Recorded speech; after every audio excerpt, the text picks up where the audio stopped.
पिछले अध्याय में हमने देखा कि चातुर्मास केवल धार्मिक परंपरा नहीं था, वह मनुष्य के जीवन को प्रकृति की बदलती लय के साथ जोड़ने का एक प्रयास था।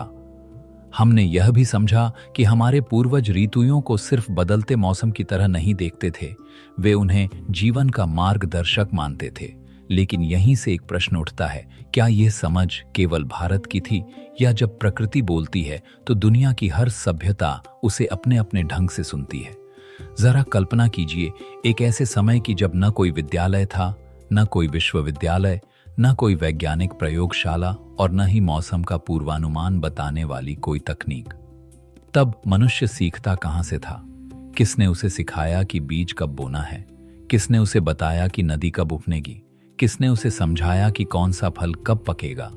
और किसने उसे यह विश्वास दिलाया कि हर कठोर सर्दी के बाद बसंत अवश्य आएगा? शायद उसका पहला गुरु कोई मनुष्य नहीं था, वह थी प्रकृति। नदियां बहती रहीं और मनुष्य धैर्य सीखता रहा। मौसम बदलती रहीं और मनुष्य परिवर्तन को स्वीकार करना सीखता रहा। बीज मिट्टी में छिपता रहा और मनुष्य प्रतीक्षा का अर्थ समझता रहा। सूर्य प्रतिदिन उगता रहा और मनुष्य नियमितता का पाठ पढ़ता रहा। शायद इसीलिए मानव सभ्यता की पहली पाठशाला किसी भवन में नहीं थी, वह खुले आकाश के नीचे थी। पहली पुस्तक किसी कागज पर नहीं लिखी गई थी, वह पहाड़ों, नदियों, वृक्षों और मौसम के बीच लिखी गई थी।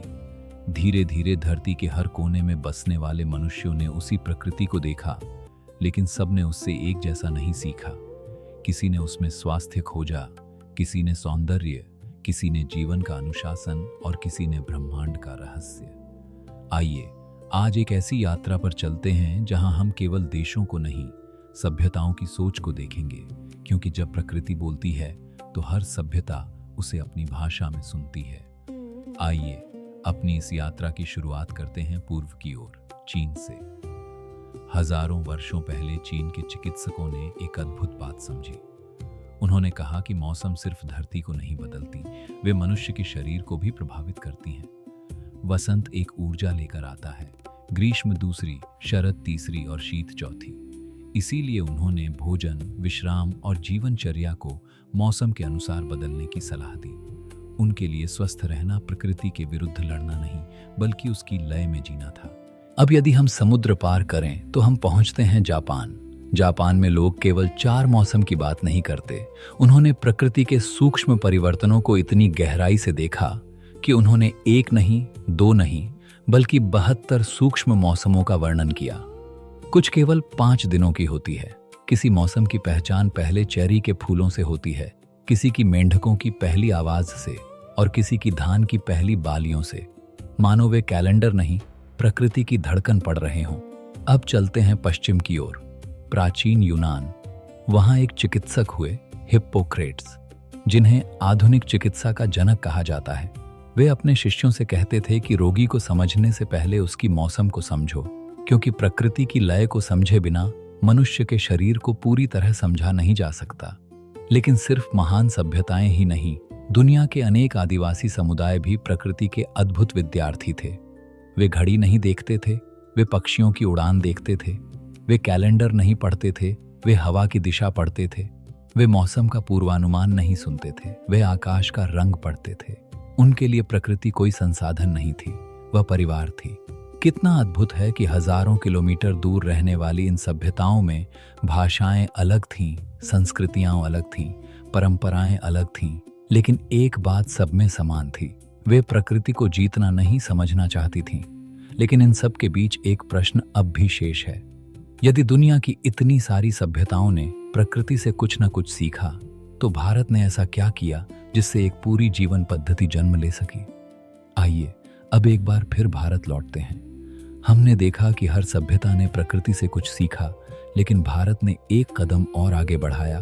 उसने प्रकृति से मिलने वाली बुद्धि को केवल किसी एक क्षेत्र तक सीमित नहीं रखा, उसने उसे जीवन का आधार बना दिया।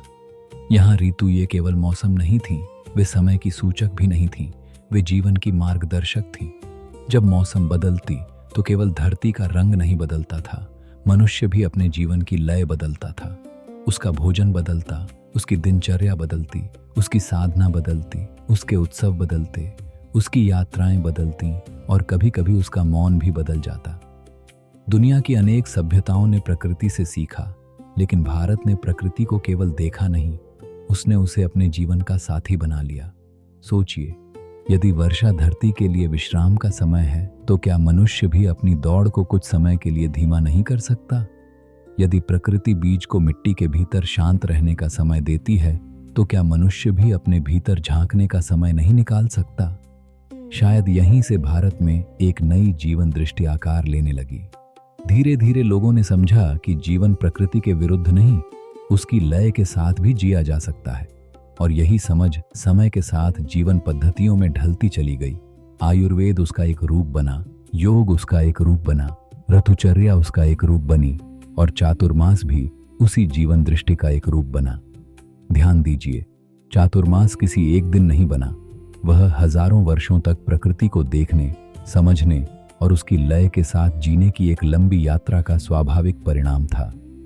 इसलिए यदि हम चातुर्मास को समझना चाहते हैं, तो हमें केवल इसके नियम नहीं समझने होंगे, हमें उस जीवन दृष्टि को समझना होगा जिससे यह धीरे धीरे जन्मा। और शायद यही भारत की सबसे बड़ी विशेषता थी। उसने प्रकृति की पूजा ही नहीं की, उसने प्रकृति से जीना सीखा। लेकिन एक प्रश्न अब भी शेष है, यदि इतनी गहरी जीवन दृष्टि हमारे पूर्वजों के पास थी, तो क्या आज भी हम उसी लय में जी रहे हैं, या कहीं हमने अपनी जीवन की गति तो बढ़ा ली, लेकिन अपनी जीवन की लय खो दी?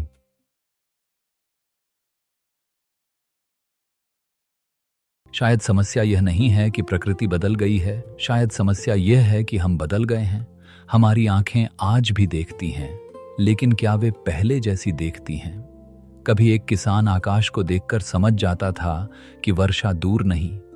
एक चरवाहा हवा की दिशा बदलते ही जान लेता था कि मौसम बदलने वाला है। एक माली पेड़ की नई कोंपल देखकर समझ जाता था कि ऋतु आ चुकी है। आज हमारे पास पहले से अधिक जानकारी है, लेकिन क्या हमारे पास पहले जैसी सजगता है? हम हर दिन सैकड़ों संदेश पढ़ते हैं, लेकिन कितने दिन हुए हमें आकाश को ध्यान से देखे हुए? हम दुनिया भर की खबरें जानते हैं, लेकिन क्या हमें अपने आसपास खिलने वाले पहले फूल का भी ध्यान रहता है? हम समय देखने के लिए घड़ी पहनते हैं, लेकिन क्या हमने कभी समय को महसूस भी किया है? शायद हमारी सबसे बड़ी व्यस्तता काम नहीं है, हमारी सबसे बड़ी व्यस्तता लगातार व्यस्त रहना है। इसीलिए हम रुकना भूल गए, देखना भूल गए, प्रतीक्षा करना भूल गए और धीरे धीरे आश्चर्य करना भी भूल गए। शायद चातुर्मास हमें कुछ नया सिखाने नहीं आता, वह हमें याद दिलाने आता है कि जीवन की कुछ सबसे बड़ी शिक्षाएं धीरे चलने वालों को मिलती है। हो सकता है आज हमें 4 महीने रुकना संभव न हो, लेकिन क्या हम दिन में कुछ क्षण रुक सकते हैं, इतना कि अपने भीतर चल रही दौड़ को सुन सकें? और शायद उसी क्षण हम समझ पाएं कि चातुर्मास किसी कैलेंडर की तिथि नहीं, वह जीवन जीने की एक दृष्टि है। और शायद यही उसकी सबसे बड़ी सीख भी है।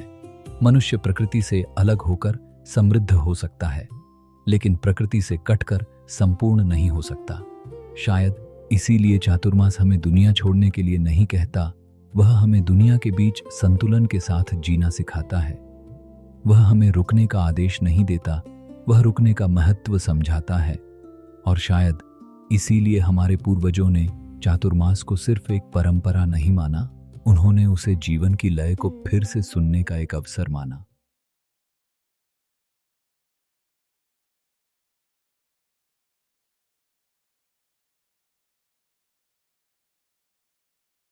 आज हमने यह समझा कि चातुर्मास किसी एक धर्म या एक परंपरा का निर्णय नहीं था, वह उस जीवन दृष्टि का स्वाभाविक परिणाम था जिसने प्रकृति को अपना पहला गुरु माना। लेकिन इतिहास की यात्रा यहीं समाप्त नहीं होती। समय बदला, सभ्यताएं बदलीं, राज्य बदले और मनुष्य का जीवन भी बदलता गया।